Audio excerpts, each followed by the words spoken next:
Everyone, सरल academy में आपका स्वागत है। उम्मीद करती हूँ आप सब बढ़िया है और अपनी स्टडीज भी बहुत अच्छे से कवर कर रहे हैं। बेटा, आज हम बहुत ही इंपॉर्टेंट लेक्चर कवर करने वाले हैं जो कि है एलसी परिपथ। इसके पहले मैं आपको सीआर और एलआर परिपथ कवर करवा चुकी हूँ। उसके पहले हमने सी परिपथ, आर परिपथ और एल परिपथ के बारे में भी पढ़ा और बेसिक डिटेल्स भी इस चैप्टर की हमने कवर कर चुके हैं। आज का हमारा जो लेक्चर है वो बहुत इंपॉर्टेंट है क्योंकि ये बहुत इंपॉर्टेंट क्वेश्चन पे बेस्ड है जो कि है बेटा एलसी परिपथ। हम पढ़ रहे हैं प्रत्यावर्ती धारा के अंतर्गत परिपथ और जिसमें ये हमारा कौन सा है, लेक्चर नंबर 4 आई थिंक होना चाहिए, जिसमें हम कवर करेंगे किसको, एलसी परिपथ को। एलसी परिपथ में है क्या क्या, तो पहले ये देखिए। एल मतलब क्या होता है बेटा, कुंडली। ठीक है, एल मतलब क्या है, कुंडली। तो सबसे पहले लो किसे, कुंडली को। जब हम कुंडली, और सी मतलब क्या है, संधारित्र। कुंडली और संधारित्र को किस क्रम में बेटा, श्रेणी क्रम में किसके साथ जोड़े, एसी स्रोत के साथ। ये रहा एसी स्रोत और इसके साथ आपने किस किस को जोड़े हो आज, कुंडली और संधारित्र को। कुंडली को दर्शाते हैं एल से, संधारित्र को सी से। इस प्रकार ये कौन सा परिपथ बनेगा, एल सी परिपथ। अब देखिए, कुंडली और संधारित्र को एसी स्रोत के साथ हमने श्रेणी क्रम में जोड़ा है। किसी क्षण इस एसी स्रोत का वोल्टेज है V बराबर V not sine omega T और परिपथ में बहने वाली धारा है I। अब हमें क्या क्या निकालना है, क्वेश्चन कैसे आएगा, ध्यान से पहले वो सुनिए। क्वेश्चन आपका रहेगा बेटा, एलसी परिपथ का वर्णन निम्न शीर्षकों में कीजिए। पहला पॉइंट आपका रहेगा, क्या निकालना होगा, परिणामी वोल्टेज का सूत्र। सबसे पहले आपको क्या निकालना है, परिणामी वोल्टेज का सूत्र। देन अगेन दूसरा रहेगा बेटा, प्रतिबाधा का सूत्र। अब तक तो रट गया होगा आप लोगों को, क्या निकालना है, प्रतिबाधा का सूत्र। तीसरा आज हमें निकालनी है बेटा अनुनादी आवृत्ति। ठीक है, इन केस स्पेशल कंडीशन में सिर्फ एलसी और एलसीआर परिपथ के लिए अनुनादी आवृत्ति का सूत्र निकाला जाता है।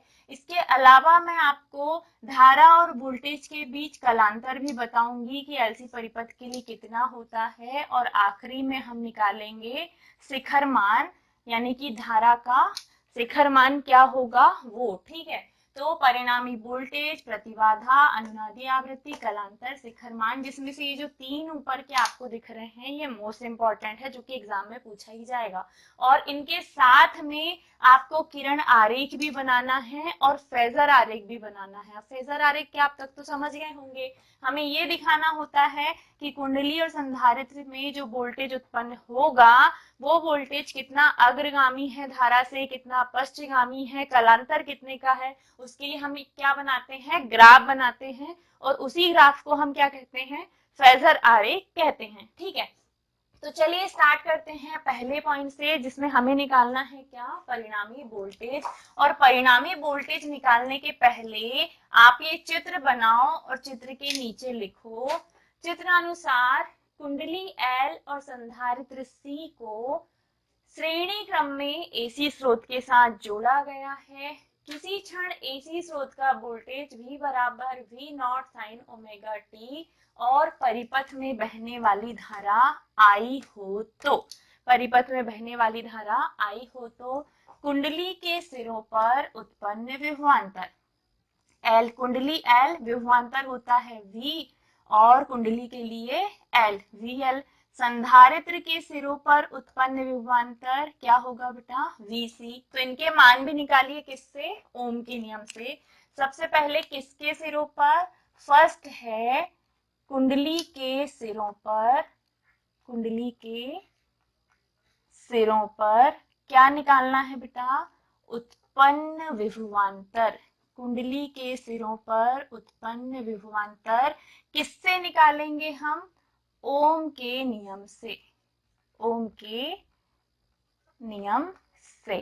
ठीक है, ओम का नियम होता है V बराबर I R। इसी आधार पे हम निकालते हैं क्या, विभवांतर। कुंडली के सिरों पर उत्पन्न विभवांतर है बेटा VL, बहने वाली धारा है I, और कुंडली के लिए प्रतिरोध नहीं होता, क्या होता है प्रतिघात, और इसे दर्शाते हैं X से और कुंडली के लिए L से।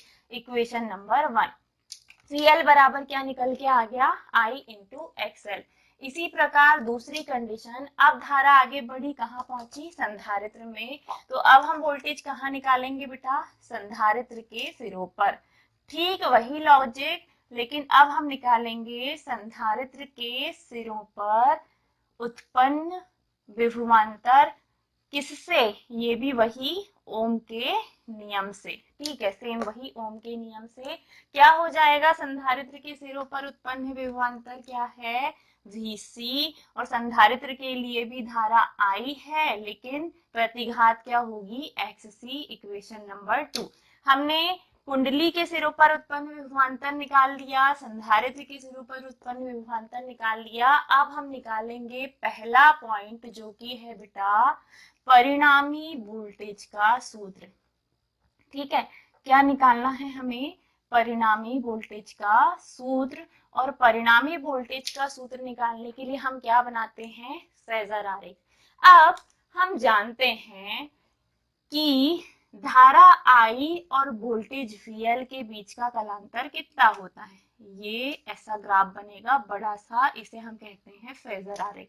ठीक है, हम जानते हैं वोल्टेज VL धारा I से 90 डिग्री अग्रगामी होता है। यहाँ VL रहेगा तो यहाँ रहेगी धारा I, यानी कि VL और I के बीच में कितने का एंगल बनता है बेटा 90 का, और VL धारा I से 90 डिग्री अग्रगामी होता है।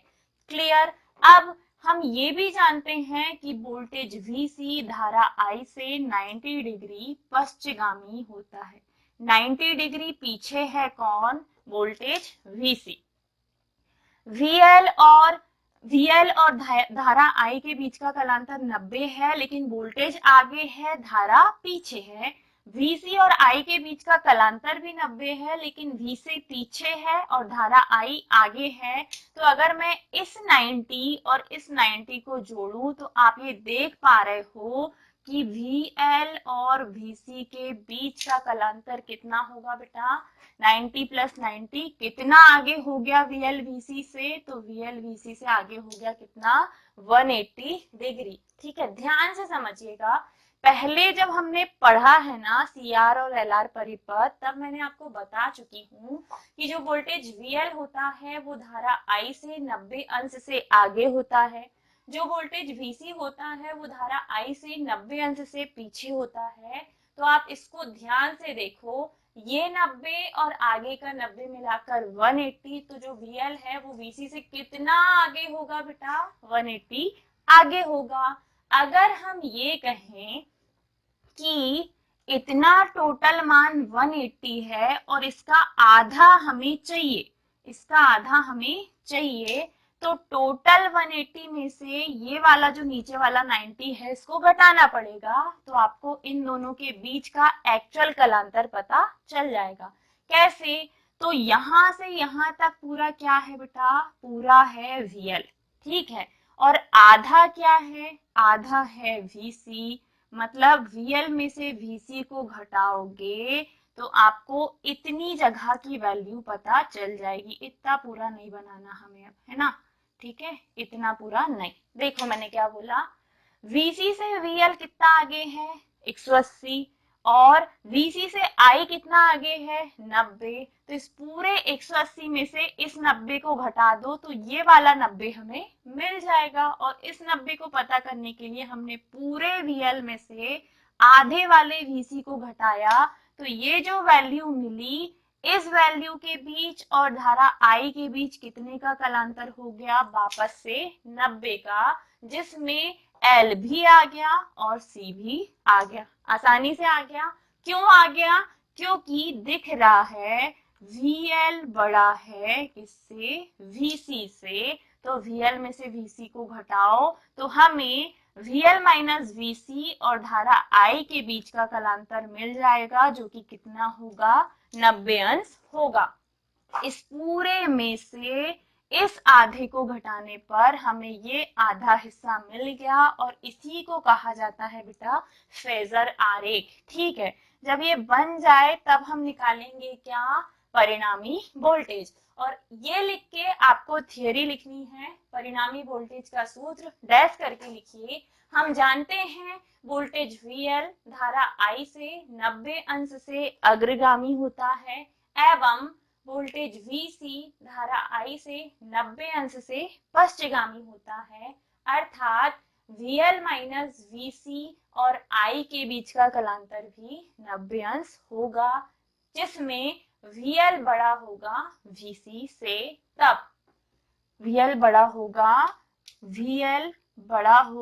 VC से, तब परिणामी वोल्टेज यानी कि V बराबर होगा बेटा VL माइनस VC।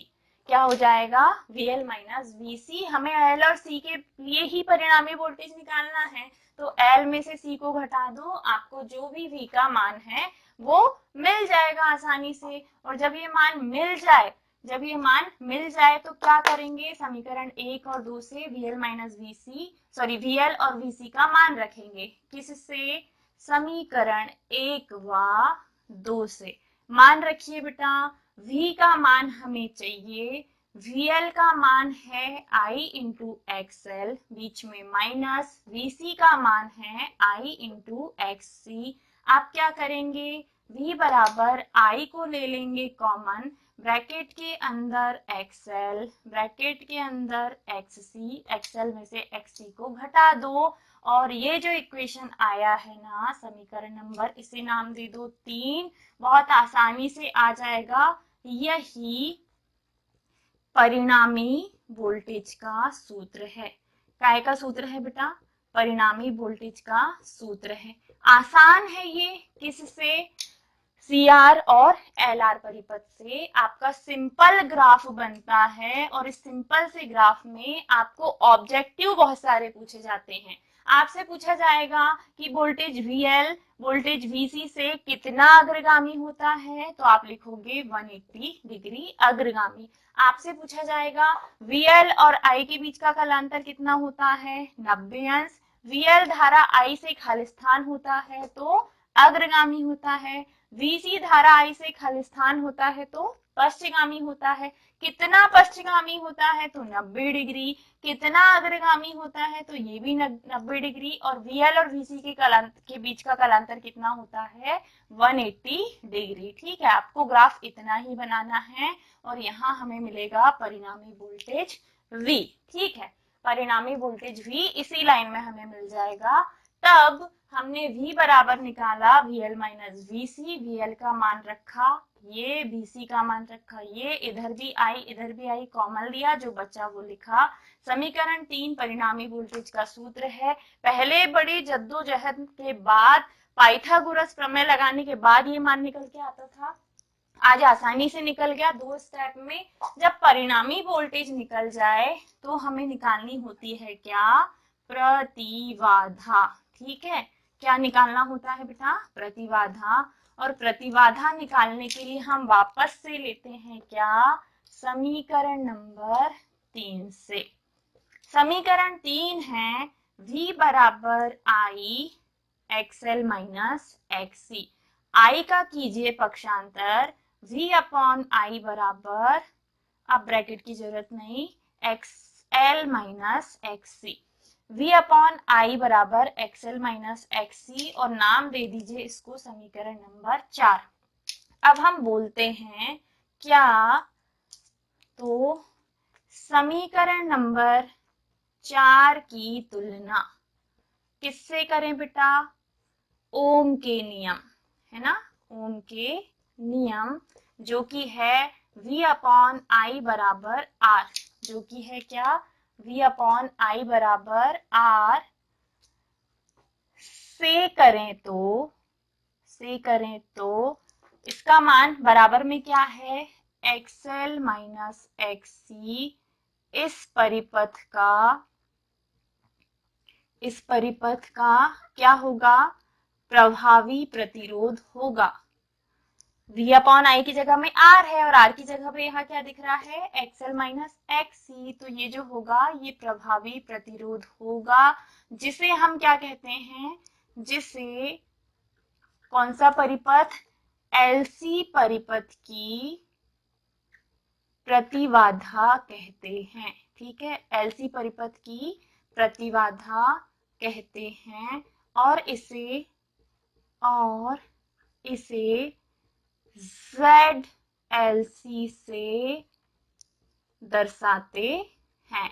क्लियर? क्या किया? कुछ नहीं किया, हमने सिर्फ ये माना है कि जो समीकरण है इसकी तुलना हम ओम के नियम v upon I is equal to R से करें तो r की जगह है xl माइनस xc। ये जो होगा ये इस परिपथ का प्रतिरोध होगा, जिसे LC परिपथ की प्रतिबाधा कहते हैं और प्रतिबाधा को Z से दर्शाते हैं। अब हमको v अपॉन आई की जगह पे लेना है क्या, Z LC बराबर XL माइनस XC। ठीक है, अब चूंकि हम जानते हैं XL बराबर होता है ओमेगा L, XC बराबर होता है 1 upon omega C। Clear? XL बराबर ओमेगा L, XC बराबर 1 अपॉन ओमेगा C। तो जो Z है, LC है, बराबर में XL की जगह ओमेगा L, XC की जगह पे 1 अपॉन ओमेगा C। ये जो है बेटा इसे नाम दे दीजिए आप इक्वेशन नंबर 5। इक्वेशन नंबर 5 यही किसका सूत्र है बेटा, प्रतिबाधा का सूत्र है। काय का सूत्र आ गया, प्रतिबाधा का सूत्र है। बहुत आसान सा डेरिवेशन है लेकिन बार बार रिपीट होता है। एलसी परिपथ, पहले हमने निकाला है परिणामी वोल्टेज का सूत्र। अब हमने इसी इक्वेशन में आई का पक्षांतर किया, v अपॉन आई की तुलना r से कर दिया, यानी कि ओम के नियम से तो हम जानते हैं जब ये दोनों साथ में जुड़े हों, यानी कि कुंडली और संधारित्र, या तीनों साथ में जुड़े हों एसी स्रोत के साथ, तो इस पूरे परिपथ का जो प्रतिरोध होता है वो प्रतिरोध ना होकर क्या होता है, प्रतिबाधा। मैंने आपको फर्स्ट लेक्चर में ही ये बात बताई थी। तो इस पूरे R की जगह हमने लिखना है Z और बराबर में जो मान है वो लिखिए। XL का मान हम निकाल चुके हैं प्रतिघात का ओमेगा L, XC का होता है 1 अपॉन ओमेगा C। इस वैल्यू को इसकी जगह पे रखिए, ये जो आया है यही LC परिपथ की प्रतिबाधा का सूत्र है। अब हमें निकालनी है बेटा अनुनादी आवृत्ति, यानी कि अनुनाद की स्थिति। अनुनादी आवृत्ति निकालने के लिए अब हम इससे पूरा साफ कर दें, मिटा दें। ठीक है,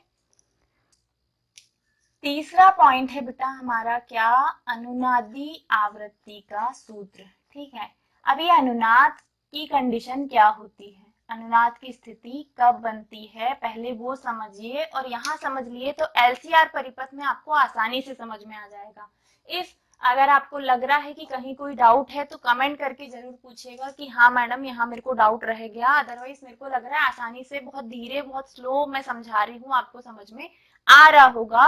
और अगर आपको अच्छा लगता है, समझ में आता है, ऐसा लगता है कि नहीं मैडम काफी मेहनत कर रही है हमारे लिए, तो आप कमेंट करके बताइए। साथ ही साथ वीडियो को शेयर कीजिए, हमारे रीच को थोड़ा सा बढ़ाइए। और अगर आप फाइनेंशियली कैपेबल हैं तो आप सपोर्ट भी कर सकते हैं। प्लस अगर आपने इंस्टाग्राम चैनल को फॉलो नहीं किया है तो जाइए उसे भी फॉलो कीजिए, वहां पे भी आपके लिए बहुत इंपॉर्टेंट कंटेंट हम डालते हैं। 1 मिनट शॉर्ट अपलोड होते हैं, क्विज अपलोड होते हैं, नोट्स हमारे अपलोड हो चुके हैं पूरे, सिर्फ बायोलॉजी की पेंडिंग है, वो भी जल्दी हो जाएंगे। ठीक है, तो एक्चुअली टाइम बहुत कम होता है तो हम सारे काम एक साथ मैनेज नहीं कर पाते, इस वजह से थोड़ी सी दिक्कत आती है। आप लोग सपोर्ट करोगे तो सब जल्दी जल्दी होगा। ठीक है, चलिए तीसरा पॉइंट जो है वो बहुत इंपॉर्टेंट है, और इम्पोर्टेंट है क्या कि हमें निकालना है अनुनादी आवृत्ति का सूत्र। अब ध्यान से समझिएगा, जब कभी LC परिपथ में ऐसी स्थिति आए कि प्रेरण प्रतिघात XL, सॉरी कुंडली में क्या होता है, प्रेरण, हाँ प्रेरण प्रतिघात XL और धारितीय प्रतिघात XC, प्रेरण प्रतिघात XL और धारितीय प्रतिघात XC, कुल मिला के कुंडली की प्रतिघात और संधारित्र की प्रतिघात का मान क्या हो जाए, समान हो जाए। जब इन दोनों का मान समान होगा तो हमें पता है इस पूरे इक्वेशन में जो आपका z आया है, z तब आया था जब xl माइनस xc था। अब मान लो इसका मान और इसका मान सेम है तो z का मान क्या हो जाएगा बेटा, 0। और ऐसी स्थिति को ही कहा जाता है अनुनाद की स्थिति। थ्योरी आपको ध्यान से लिखनी है। जब कभी LC परिपथ में प्रेरण प्रतिघात XL और धारितीय प्रतिघात XC के मान परस्पर समान हो जाए, अर्थात इस पूरे परिपथ की जो प्रतिबाधा है वो शून्य हो जाए। और जब प्रतिबाधा शून्य होगी तो प्रतिबाधा क्या है बेटा, प्रतिरोध ही है। और जब पूरे परिपथ में प्रतिरोध शून्य हो जाएगा तो धारा कैसे बहेगी, धारा का मान कैसा होगा, अनंत होगा ना। ठीक है, प्रतिरोध काम ही नहीं कर रहा तो धारा को रोकने वाला कोई है क्या, नहीं। ऐसी स्थिति में क्या होता है, एलसी परिपथ में बहने वाली धारा का मान हो जाता है बेटा अनंत और इसकी प्रतिबाधा हो जाती है शून्य। ऑब्जेक्टिव के लिए आपको याद रखना है। ठीक है, XL और XC के मान समान हो जाए, परिपथ की प्रतिबाधा शून्य हो जाए तो ऐसी स्थिति को ही कहा जाता है अनुनाद की स्थिति। ठीक है, क्या बोला मैंने, जब प्रेरण प्रतिघात और धारिती प्रतिघात के मान परस्पर समान हो जाए तो परिपथ की प्रतिबाधा शून्य हो जाती है। इस स्थिति को ही कहा जाता है अनुनाद की स्थिति। और इस स्थिति में XL और XC के मान समान होते हैं। ठीक है, कौन सी स्थिति में बेटा, अनुनाद की स्थिति में। अनुनाद की स्थिति में XL और XC के मान क्या हो जाएंगे, परस्पर समान हो जाएंगे। तो सॉल्व करो। अब हमें निकालनी है अनुनादी आवृत्ति। XL और XC के मान समान, चूंकि हम जानते हैं XL बराबर होता है ओमेगा L, XC बराबर 1/ओमेगा C। तो जहां ये मान रख सकते हो रखो। XL का मान है ओमेगा L, XC का मान है 1/ओमेगा C। अब इस ओमेगा का कीजिए पक्षांतर तो ओमेगा और ओमेगा हो जाएगा ओमेगा स्क्वायर, इधर है 1, L को नीचे लाओगे तो LC। ठीक है, ओमेगा स्क्वायर का तो वर्ग घटाओगे तो इधर क्या लग जाएगा बेटा, इधर लग जाएगा अंडर रूट। पूरे में लगेगा लेकिन एक का वर्ग एक ही होगा तो ओमेगा बराबर 1/√LC। अब आगे चूंकि हम जानते हैं ओमेगा यानी कि कोणीय आवृत्ति बराबर होता है 2πf। ओमेगा बराबर क्या होता है बेटा, 2πf। तो ओमेगा का मान रख दीजिए 2πf बराबर 1/√LC। हमें सिर्फ क्या चाहिए, आवृत्ति। तो 2π का भी हम क्या कर देंगे, पक्षांतर। 2π इंटू में है, इधर जाएगा तो यहाँ सिर्फ f बचेगा, 1/2π यहाँ गया तो 2π इंटू में अंडर रूट के अंदर LC। इक्वेशन नंबर 6 आपका निकल के आएगा बेटा। और इक्वेशन नंबर 6 जो है यही अनुनादी आवृत्ति का सूत्र है। काय का सूत्र है, अनुनादी आवृत्ति का सूत्र है। बहुत आसानी से निकल जाएगा, लेकिन तब जब आपसे बने कि XL और XC के मान बराबर होंगे तो इस पूरे परिपथ की प्रतिबाधा यानी कि Z का मान शून्य हो जाएगा। इस स्थिति को ही कहा जाता है अनुनाद की स्थिति। और तब इन दोनों के मान को बराबर करो, इनकी प्रतिघात के सूत्र रखो। XL बराबर ओमेगा L होता है, XC बराबर 1/ओमेगा C होता है। बार बार हम रखते हैं, यहाँ पे भी रखे हैं हमने। इसकी जगह पे ओमेगा L, इसकी जगह 1/ओमेगा C। ओमेगा का इधर पक्षांतर करेंगे तो ओमेगा और ओमेगा ओमेगा स्क्वायर, L को इधर फेंकोगे तो 1/LC। अब हमने वर्ग घटाया तो इक्वेशन पे करनी आ जाएगा। एक का वर्ग एक ही होता है तो उसको सिंगल लिखिए, LC के ऊपर रूट लगा रहेगा। आगे ओमेगा बराबर होता है 2πf, तब ओमेगा का मान रखिए बेटा 2πf बराबर में 1/√LC। हमें सिर्फ चाहिए अनुनादी आवृत्ति, तो f को यहीं रहने दो, 2π को उठा के इधर फेंको तो 1 के अपॉन में 2π, अंडर रूट में LC पहले से है। इक्वेशन नंबर 6 जो आया है यही अनुनादी आवृत्ति का सूत्र है। आ गया, ठीक है। अब हमें अगला क्वेश्चन करना है, सॉरी अगला क्वेश्चन नहीं, अब हमें निकालना है क्या, कलांतर। ठीक है, अगला पॉइंट आपका रहेगा क्या बेटा, कलांतर का सूत्र। और कलांतर का सूत्र निकालने के लिए सिंपली हमें क्या करना होगा, देखो दिख रहा है कि परिणामी वोल्टेज जो हमने निकाला है VL माइनस VC और धारा I के बीच जो कलांतर निकल के आया है वो कितना है बेटा, 90 डिग्री। कितना है, 90 डिग्री। तो आप लिखोगे परिणामी वोल्टेज V, इन दोनों का अंतर ही परिणामी वोल्टेज V है। परिणामी वोल्टेज V और धारा I के बीच का कलांतर 90 अंश होगा। ठीक है, परिणामी वोल्टेज और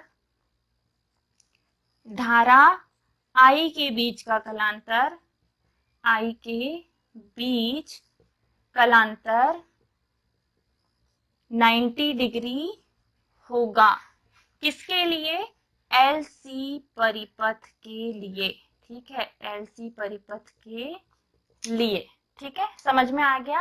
अब अगला पॉइंट है आपका क्या, शिखर मान। अब शिखर मान हम यहाँ निकाल सकते हैं क्या, बिल्कुल सिंपल फॉर्मूला होता है शिखर मान का। अगला पॉइंट यानी कि 5वां पॉइंट है हमारा शिखर मान का सूत्र। और शिखर मान का सूत्र निकालने के लिए सिंपल हम निकालते हैं किसका शिखर मान बेटा, धारा का शिखर मान। और धारा का जो शिखर मान होता है उसका सूत्र होता है वोल्टेज बटे प्रतिबाधा। वोल्टेज बटे प्रतिबाधा। धारा का शिखर मान I0 होता है, वोल्टेज का शिखर मान V0 और प्रतिबाधा Z, परिपथ है बेटा LC। अब I0 को यहीं रहने दो, V0 को यहीं रहने दो, Z का मान आपने क्या निकाला हुआ है, ओमेगा L माइनस 1/ओमेगा C ब्रैकेट के अंदर। ये जो आया है इसे नाम दे दीजिए आप इक्वेशन नंबर 7। इक्वेशन नंबर 7, समीकरण 7। ये जो आया है यही शिखर मान का सूत्र है। ठीक है, जो कि बहुत कम पूछा जाता है। आपसे सिर्फ 3 ही पॉइंट ज्यादातर रिपीट करके पूछे जाते हैं कि LC परिपथ के लिए परिणामी वोल्टेज का सूत्र निकालिए, प्रतिबाधा का सूत्र निकालिए और अनुनादी आवृत्ति का सूत्र ज्ञात कीजिए। जब ये तीनों पॉइंट्स निकल जाएं तो उसके बाद कलांतर तो सिंपल ही हमें पता है कि वोल्टेज और धारा के बीच कलांतर अभी हमें कितना मिला है 90, तो इसको निकालने की जरूरत नहीं है। और शिखर मान का जो सूत्र है वो सिंपल निकल के आ जाता है, वोल्टेज में प्रतिबाधा का भाग दे दीजिए, प्रतिबाधा का जो भी मान निकल के आया है उसको रख दीजिए। यही काय का सूत्र है, शिखर मान का सूत्र है LC परिपथ के लिए। आई होप अभी जो हमने क्वेश्चन किया है LC परिपथ वो आपको बहुत अच्छे से समझ में आया होगा। इफ अगर आया है तो कमेंट करके जरूर बताइए। जल्दी से ये चैप्टर खत्म करते हैं, फिर आपका जो रिक्वेस्ट आ रही है ठोस एवं अर्धचालक युक्तियां, जो आखिरी 14 नंबर चैप्टर है वो हम कवर करेंगे। तो बने रहिए बेटा, कंटेंट को शेयर कीजिए और सपोर्ट कर सकते हो तो प्लीज कीजिए। हमें भी आपके सपोर्ट की जरूरत होती है जैसे आपको हमारी सपोर्ट की जरूरत होती है। ठीक है, मिलते हैं अगले वीडियो में अगले लेक्चर के साथ। Tata, bye bye, take care, Radhe Radhe.